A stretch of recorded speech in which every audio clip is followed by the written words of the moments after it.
Olá, tudo bem com você? Aqui quem fala é o pastor Cristiano, vocalista do grupo Expressão Verbal. E hoje no quadro História de Personagens Bíblicos, eu te convido a você viajar comigo na história de um dos personagens mais odiados ou mais temidos da história. Lúcifer, Satanás, estrela da manhã, o portador da luz. Vamos ver como esse anjo foi criado, como ele se rebelou, como ele caiu e o que ele planeja nos dias de hoje para a humanidade. Vem comigo? Meus amigos, meus irmãos, nós podemos ver a história desse anjo querubim começando no céu, no paraíso, aonde não há problema, onde não há dificuldade, aonde só há adoração. Podemos ver que Deus o cria para estar da linha de frente da adoração.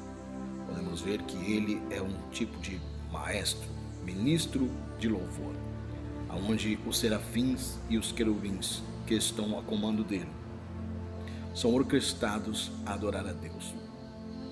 Onde esse querubim é coberto de todas as pedras preciosas, aonde a sua beleza e o seu esplendor começa a chamar a atenção de todos, e muitos passam a respeitá-lo e admirá-lo. Nas pedras fogueadas, ele começa a ver uma coisa diferente da glória de Deus. Ele começa a ver a glória de si próprio. Ele começa a ver a glória de si mesmo. Ele começa a ver o seu reflexo nas pedras fogueadas. E um sentimento até então novo começa a brotar. O sentimento da vaidade. Ele começa a achar que ele pode ser semelhante ao Altíssimo ou até superar o Altíssimo. Deus ele sabia de todos os planos desse anjo antes mesmo da criação desse anjo. E aí a gente se pergunta, por que Deus deixou? Por que Deus permitiu? Imagina se todos fossem criados como aqueles anjos, só para adorar, sem ter personalidade, sem ter discernimento. Ou seja,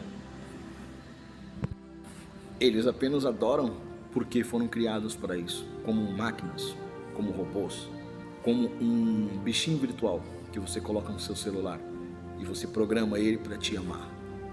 Ou seja, o amor dele não seria verdadeiro. Então Deus, na sua misericórdia e na sua maravilhosa graça, ele deixa acontecer o que tem que acontecer. Para quê?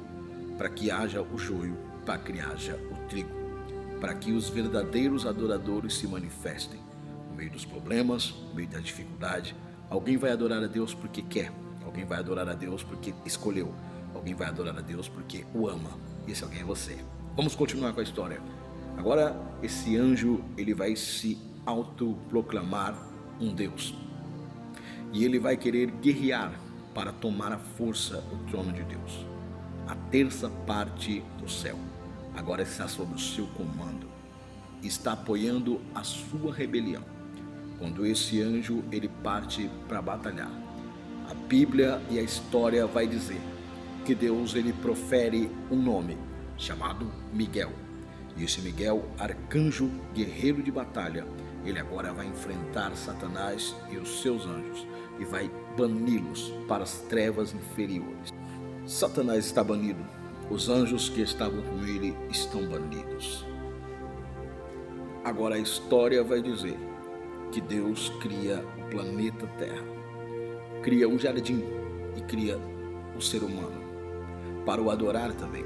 Só que a esse ser humano ele criou diferente.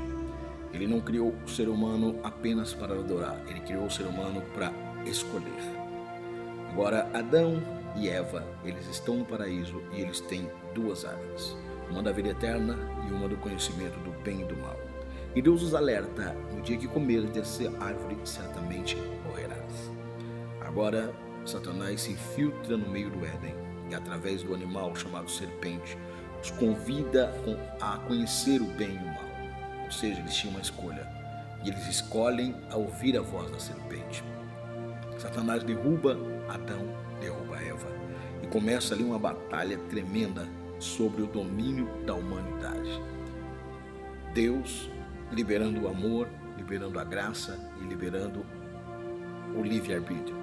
E Satanás apenas impondo o seu querer e a sua vontade. E Todos que foram levantados ele derrubou. Caim agora mata Abel. Cria gerações de assassinos. A terra vê o seu primeiro sangue derramado. E Lúcifer, ele se agrada com isso e ele se empolga com isso.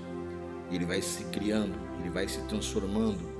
E agora ele é o adversário do povo de Deus. Ele é o adversário dos escolhidos, chamado de Satanás. O tempo vai passando. Todos os homens que Deus levantou, ele derrubou. Todas as mulheres que Deus levantou, ele derrubou. Até que Deus ele vai liberar uma profecia sobre a vinda do Messias, raiz de Davi. E esse Messias ele vai chegar. E no deserto ele vai ser tentado por esse mesmo diabo. E ele consegue sobreviver, ele consegue mostrar a esse inimigo que com ele não vai brincar. Pois bem, ele morre na cruz do Calvário, ele libera o perdão dos pecados, ele libera o sangue precioso. E agora Satanás, ele está em um dilema. Por quê? Porque uma profecia vai ser liberada para ele, que esse mesmo Jesus esmagaria a sua cabeça. E no livro de Apocalipse podemos ver que ele seria preso por 1000 anos, mas depois desses 1000 anos, ele seria jogado no lago de fogo. E por ali ele ficaria eternamente em sofrimento. Podemos ver também que agora ele trabalha para destruir a fé, para destruir a credibilidade das profecias. 2000 anos se passaram desde que Jesus morreu na cruz e ressuscitou. E agora Satanás ele age diferente. Ele quer mudar a sua aparência. Ele quer mudar como o povo vê, porque todos o via como vilão.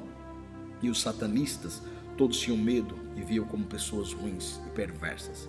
Só que agora o que ele está fazendo? Ele está colocando séries onde ele é o personagem principal, onde ele é o personagem carismático, onde ele é o personagem bonito, onde ele é o personagem que agrada. E a nova geração está vendo ele como um coitadinho, como alguém que foi expulso apenas por expor seus pensamentos. Está vendo ele como alguém que merece redenção. Está vendo ele como um portador da verdade. E isso é a estratégia que ele está usando para convencer você, seus filhos, de que ele é bom e de que Deus é ruim por ter lançado ele fora. Essa é a estratégia dele para o século 21. Se fazer de vítima, de coitado e tentar levar o máximo de pessoas a adorá-lo. Meu amigo, eu tenho uma notícia para você. Esse mesmo Satanás, ele não vai obter vitória sobre a tua vida, sobre a tua casa e sobre a tua família. Em nome de Jesus, todos os planos dele foram frustrados nesse momento. Haja libertação, haja vitória, haja cura, porque o sangue de Jesus tem poder. Se você gostou dessa história, deixe os comentários abaixo, curte, comenta, compartilhe, para que eu possa continuar a fazer esse trabalho missionário. Deus abençoe a todos, fiquem na paz.